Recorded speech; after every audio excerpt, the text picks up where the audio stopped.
বিক্ষোভ সমালোচনার মুখে পদত্যাগ করলেন ভারতের প্রধানমন্ত্রী নরেন্দ্র মোদী। বাংলাদেশের জেনজি আন্দোলনের প্রতিচ্ছবি যেন এবার দেখা যাচ্ছে ভারতেও। জেনজি প্রজন্মের এই আন্দোলন এখন দিল্লির মসনদ কাঁপিয়ে দিচ্ছে। দিল্লি রাজপথে কান পাতলে এখন শোনা যাচ্ছে এক গগন বিদারী স্লোগান, ইনকিলাব জিন্দাবাদ। আর এই স্লোগানের ধাক্কায় আক্ষরিক অর্থেই টলমল করছে ভারতের প্রধানমন্ত্রী নরেন্দ্র মোদীর গদি। শ্রীলঙ্কা, বাংলাদেশ ও নেপালের পর এবার ভারতের সরকারও কি জেনজির কাছে হার মানবে? ভারতের তরুণ শিক্ষার্থীদের দ্বারা ঘটিত ককরোচ পার্টির আন্দোলনে কিন্তু একেবারে কেঁপে উঠেছে নরেন্দ্র মোদীর দিল্লির মসনদ। কাঁপন ধরেছে নরেন্দ্র মোদীর গতিতে। তবে কি এশিয়ার 4 নম্বর দেশ হিসেবে গণ অভ্যুত্থান হতে যাচ্ছে ভারতেও? হ্যাঁ দর্শক, ছাত্রদের আন্দোলন যেভাবে তীব্র আকার নিচ্ছে তাতে কিন্তু ঠিক স্পষ্টই কিন্তু এরকমটাই কিন্তু ধারণা করা যাচ্ছে। কারণ শ্রীলঙ্কা, বাংলাদেশ, এরপর নেপাল, এবার কি তবে সেই পার্শ্ববর্তী দেশ হিসেবে কি এবার ভারতের পালা? কারণ দর্শক, ছাত্র আন্দোলনে কিন্তু গোটা বিশ্বজুড়ে কিন্তু এক সাফল্য আছে।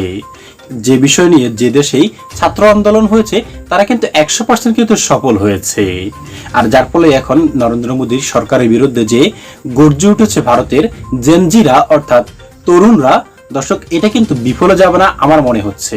আর যার ফলশ্রুতিতেই কিন্তু ধারণা করা যাচ্ছে কিন্তু শীঘ্রই কিন্তু নরেন্দ্র মোদী কিন্তু গদি ছেড়ে কিন্তু পালাতে হবে।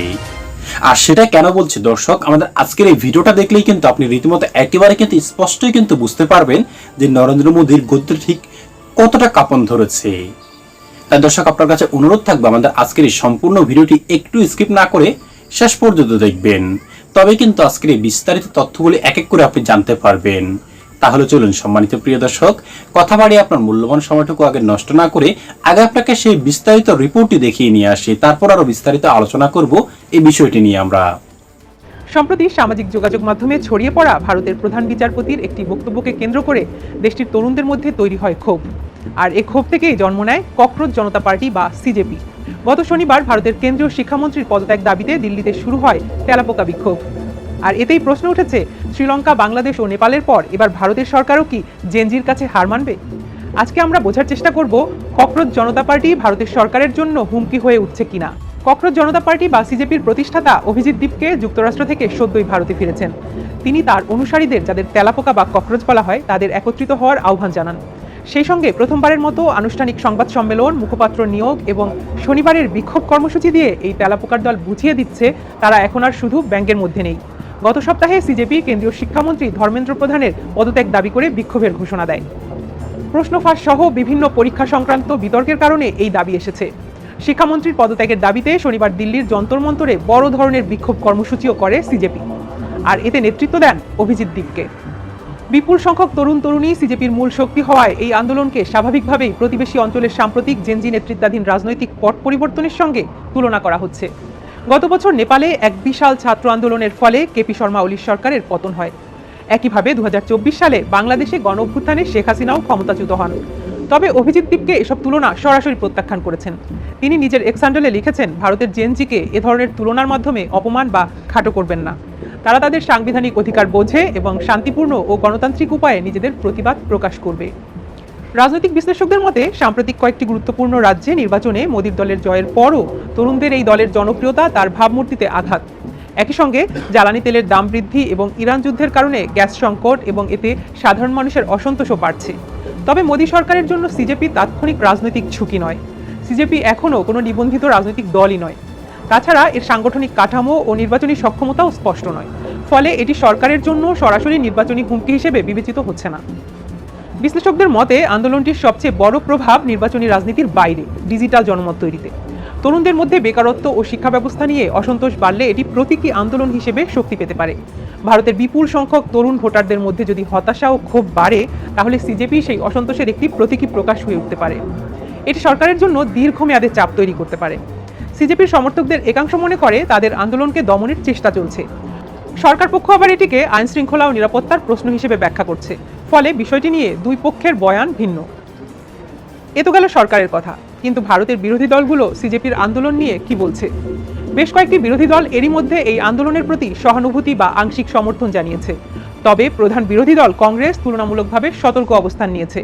সিজেপির চলমান বিক্ষোভ নিয়ে কংগ্রেস চুপ থাকলেও তাদের মিত্র সমাজবাদী পার্টি, তৃণমূল কংগ্রেস, শিবসেনা, আরজেডি ও সিপিআই এর মতো দলগুলো এই বিক্ষোভকে স্বাগত জানিয়েছে। ভারতের রাজ্যসভার তৃণমূলের উপনেতা সাগরিকা ঘোষ সংবাদ মাধ্যমে বলেছেন, ক্ষুব্ধ তরুণদের নেতৃত্বে গড়ে ওঠা এই আন্দোলনকে তার দল সমর্থন করে এবং এটি সরকারের জন্য একটি কঠিন বাস্তবতার মুখোমুখি হওয়ার সতর্কবার্তা। আবার আরজেডি মুখপাত্র মৃত্যুঞ্জয় তিওয়ারি বলেন, আমাদের নেতা তেজস্বী যাদব প্রশ্নপত্র ফাঁসের ইস্যুতে সরকারের বিরুদ্ধে আন্দোলন করে আসছেন। গণতন্ত্রে প্রত্যেকেরই প্রতিবাদের অধিকার রয়েছে। শিবসেনা প্রধান উদ্ধব ঠাকরে বলেন, তেলাপোকাদের কখনোই অবমূল্যায়ন করা উচিত নয়। দিল্লির সাবেক মুখ্যমন্ত্রী ও আম আদমি পার্টির নেতা অরবিন্দ কেজরিওয়াল বলেন, এই বিক্ষোভ তরুণদের ক্ষোভ ও হতাশার বহিঃপ্রকাশ। সব মিলিয়ে সিজেপি একটি স্থায়ী রাজনৈতিক শক্তিতে পরিণত হবে কিনা তা এখনো অনিশ্চিত। এটি দীর্ঘমেয়াদী রাজনৈতিক সংগঠনের রূপ নেবে নাকি সামাজিক মাধ্যমে এই ক্ষোভের প্রতিফলন হয়ে থাকবে তা সময় নির্ধারণ করবে।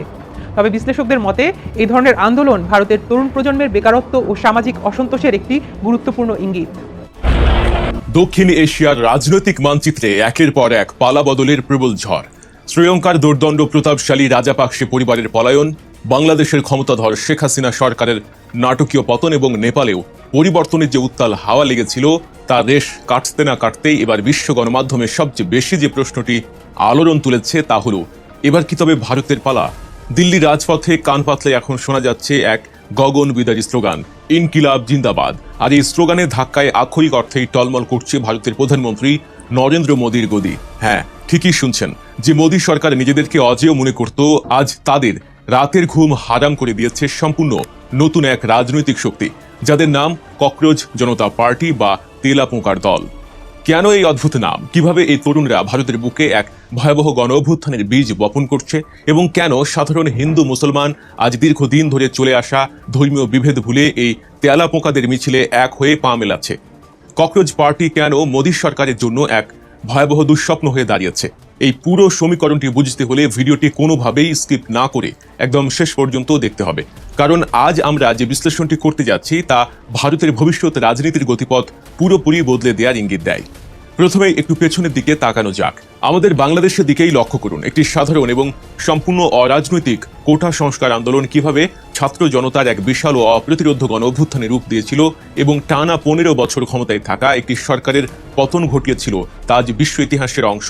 ঠিক একই দৃশ্যপটের পুনরাবৃত্তি কি আমরা ভারতে দেখতে পাচ্ছি? পরিস্থিতি কিন্তু তেমনই এক ভয়ঙ্কর ভবিষ্যতের ইঙ্গিত দিচ্ছে। ভারতের জেনজি বা তরুণ প্রজন্ম আজ চরম হতাশ, ক্ষুব্ধ এবং দেয়ালে পিঠ ঠেকে যাওয়া এক জনগোষ্ঠী। নিট পরীক্ষার প্রশ্নপত্র ফাঁস, শিক্ষা ব্যবস্থায় সীমাহীন দুর্নীতি, প্রশ্নপত্র কেনাবেচার কালোবাজারি এবং দেশের ভয়াবহ বেকারত্ব, এই ইস্যুগুলো তরুণদের ধৈর্যের বাঁধ ভেঙে দিয়েছে। তাদের এই পুঞ্জীভূত ক্ষোভের এক অভিনব বিস্ফোরণ হিসেবে জন্ম নিয়েছে ককরোচ জনতা পার্টি বা সিজিপি।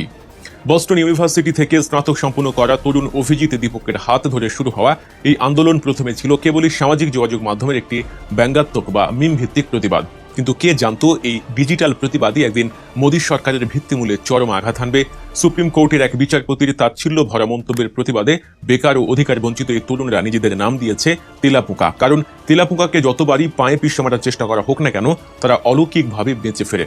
ঠিক তেমনই ভারতের বেকার এবং নিপীড়িত তরুণদের যতই পুলিশি লাঠি চার্জ বা সিস্টেমের জাঁতাকলে দমিয়ে রাখার চেষ্টা হোক, তারা বারবার ফিরে আসবে তাদের অধিকার আদায়ের দাবিতে।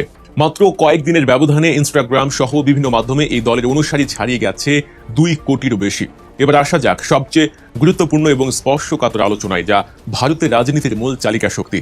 রাজনৈতিক বিশ্লেষকদের মতে গত 1 দশক ধরে নরেন্দ্র মোদীর নেতৃত্বাধীন বিজেপি সরকার ভারতে যে রাজনীতির চর্চা করেছে তা মূলত উগ্র ধর্মীয় বিভাজনের রাজনীতি। হিন্দুত্ববাদের ধোয়া তুলে হিন্দু মুসলিমের মাঝে সংশয় ও বিভেদের অদৃশ্য দেয়াল তৈরি করে এবং ধর্মীয় আবেগকে ট্রাম্প কার্ড হিসেবে ব্যবহার করে তারা বারবার ভোটের বৈতরণী পার হয়েছে। কিন্তু এবার সেই পুরনো অঙ্ক আর মিলছে না, কারণ ককরোচ জনতা পার্টির এই মিছিলে কোনো নির্দিষ্ট ধর্মের ট্যাগ নেই। এখানে তৃণমূল পর্যায়ের সাধারণ হিন্দু এবং সাধারণ মুসলমান কাঁধে কাঁধ মিলিয়ে হাঁটছে। ভারতের এই তরুণ প্রজন্ম আজ রাজপথে নেমে স্পষ্ট জানিয়ে দিয়েছে তারা আর ধর্মের নামে রক্তপাত, কাল্পনিক শত্রুতা, সাম্প্রদায়িক দাঙ্গা বা বিভাজনের নোংরা রাজনীতি চায় না। তারা রাম মন্দির বা মসজিদ নির্মাণের বিতর্কের চেয়ে নিজেদের কর্মসংস্থান, ফাঁস না হওয়া প্রশ্নপত্র এবং একটি মেধাভিত্তিক ও দুর্নীতিমুক্ত শিক্ষা ব্যবস্থা নিয়ে অনেক বেশি চিন্তিত। যে উগ্র হিন্দুত্ববাদের চাদরে ঢেকে মোদী সরকার এতদিন নিজেদের পাহাড়সম ব্যর্থতাগুলোকে আড়াল করে আসছিল, ককরোচ পার্টির তরুণরা আজ সেই চাদর টেনে ছিঁড়ে ফেলেছে। বেকারত্ব, চরম মুদ্রাস্ফীতি এবং শিক্ষা ব্যবস্থার চরম অবক্ষয়, এই নগ্ন সত্যগুলো আজ সাধারণ জনতার সামনে উন্মোচিত। হিন্দু ঘরের যে বেকার ছেলেটি দিনের পর দিন চাকরির আশায় দাঁড়ে দাঁড়িয়ে ঘুরেছে, সে আজ খুব ভালোভাবে বুঝতে পারছে ধর্মের নেশা তাকে দুবেলা ভাত বা একটি সম্মানজনক চাকরি দেবে না। একইভাবে মুসলিম যুবকটিও বুঝতে পারছে তাদের মূল লড়াইটা কোনোভাবেই ধর্মের নয়, বরং এই লড়াই অস্তিত্বের, এই লড়াই সিস্টেমের বিরুদ্ধে অধিকার আদায়ের। আর ঠিক এখানেই মোদী সরকারের সবচেয়ে বড় এবং কৌশলগত পরাজয় ঘটতে যাচ্ছে। হিন্দু মুসলিমের এই অভূতপূর্ব ঐক্য এবং তরুণ প্রজন্মের এই মগজ ধোলাই মুক্ত অবস্থান দেখে নরেন্দ্র মোদীর মতো একজন ঝানু রাজনীতিবিদের কলিজা কেঁপে ওঠাই স্বাভাবিক। ভারত যেহেতু বিশ্বের অন্যতম বৃহৎ গণতান্ত্রিক রাষ্ট্র হিসেবে পরিচিত, তাই বিশ্ব দরবারের সেই গণতান্ত্রিক ভাবমূর্তি বজায় রাখতেই বাধ্য হয়ে কিছুটা অনিচ্ছা সত্ত্বেও দিল্লির যন্তর মন্তরে এই ককরোচ জনতা পার্টিকে বিক্ষোভ সমাবেশের অনুমতি দিতে হয়েছে প্রশাসনকে। কিন্তু সরকারের ভেতরের ভয়টা কতটা গভীর তা তাদের নিরাপত্তামূলক পদক্ষেপ দেখলেই আঁচ করা যায়। একটি সাধারণ ছাত্র যুব সমাবেশে মোতায়েন করা হয়েছে হাজার হাজার দাঙ্গা পুলিশ, র্যাপিড অ্যাকশন ফোর্স এবং ড্রোনের নজরদারি। এমনকি কেন্দ্রীয় শিক্ষামন্ত্রী ধর্মেন্দ্র প্রধানের পদত্যাগে দাবিতে হওয়া এই শান্তিপূর্ণ আন্দোলনকে ঠেকাতে পুলিশি ব্যারিকেড ও আগাম প্রতিরোধের যে বিশাল ছক কষা হয়েছে তা যেন তাদের স্নায়বিক দুর্বলতাকেই প্রকাশ করছে। কিন্তু ইনকিলাব জিন্দাবাদের যে আগুন একবার তরুণদের বুকে জ্বলে উঠেছে, তা কি পুলিশ বা ব্যারিকেড দিয়ে নেভানো সম্ভব? ভারতের এক বিচারপতি কটাক্ষ করে ভারতের তরুণদের ককরোচ বলেছিল, আর সেই ককরোচের সূত্রপাত ধরেই কিন্তু ভারতের যে তরুণরা রয়েছে তারা কিন্তু ককরোচ জনতা পার্টি কিন্তু গঠন করেছে।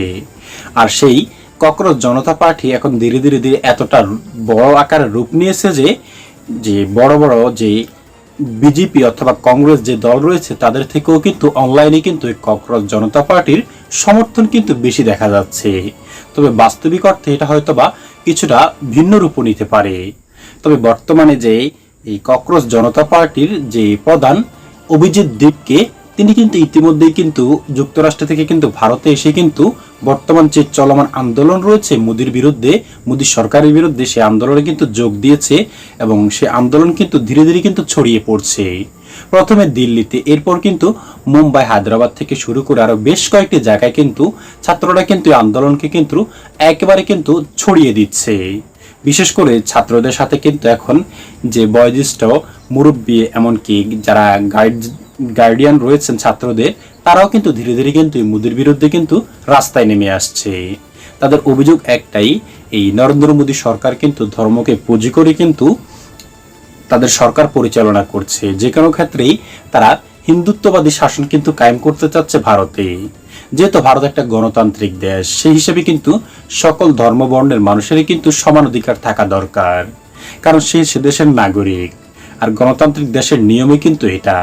কিন্তু এটা না করে নরেন্দ্র মোদী সরকার কিন্তু জনগণের বিরুদ্ধে গিয়ে কিন্তু যারা সংখ্যালঘু রয়েছে তাদেরকে কিন্তু নানাভাবে কিন্তু হয়রানি করছে। বিশেষ করে দর্শক, আপনারা একটু নজর দিলেই কিন্তু দেখতে পাবেন যে এই গত কয়েকদিন আগে বিধানসভা নির্বাচনের পর পশ্চিমবঙ্গে যে আইনগুলি চালু করা হয়েছে, এমনকি যে কাজকারবারগুলি করেছে এই হিন্দুত্ববাদী বিজেপি সরকার, এতে কিন্তু একেবারে কিন্তু সমালোচনার কিন্তু কেন্দ্রবিন্দুতে চলে গিয়েছে এই নরেন্দ্র মোদীর সরকার গোটা ভারত জুড়ে। আর যার ফলশ্রুতিতেই কিন্তু ধীরে ধীরে কিন্তু একটা দুইটা বিষয় কিন্তু এবার অনেকগুলা বিষয় নিয়ে কিন্তু রাস্তায় নেমে গিয়েছে ককরোচ পার্টি, যেটা কিন্তু বর্তমান তরুণদের দ্বারা কিন্তু গঠিত হয়েছে। আর তরুণরাই কিন্তু এখন দেশের শক্তি, দেশের মূল উৎস কিন্তু এখন এই তরুণরাই। তরুণরা যেদিকে মোট দিবে সেদিকেই কিন্তু সরকার পরিচালিত হবে, এমনটাই কিন্তু দর্শক বিশ্লেষকরা বলছে।